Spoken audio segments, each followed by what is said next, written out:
Hello friends, இப்போ நாம் எங்கே வந்திருக்கிறோம்னா கரூர் மாவட்டத்தில் இருக்கிற கோடந்தூர் என்ற ஒரு கிராமத்தில் வந்திருக்கிறோம். இங்கே வந்து உலகத்திலே அதிக வௌவால் இருக்கிற இடம் இந்த ஏரியாவாக தான் இருக்குது. ஆயிரக்கணக்கான வௌவால் மரத்தில் தொங்கிட்டு இருக்குது. இங்கே ஒரு முருகன் கோயில் தான் ஃபேமஸ்ஸு. எல்லா வௌவால் தலையில் தொங்கிட்டு இருக்குது பாருங்கள்.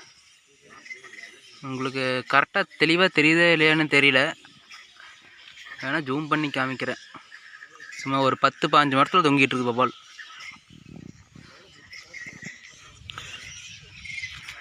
இது வந்து மன்னர் காலத்தில் கட்டின கோவில்னு சொல்கிறாங்க.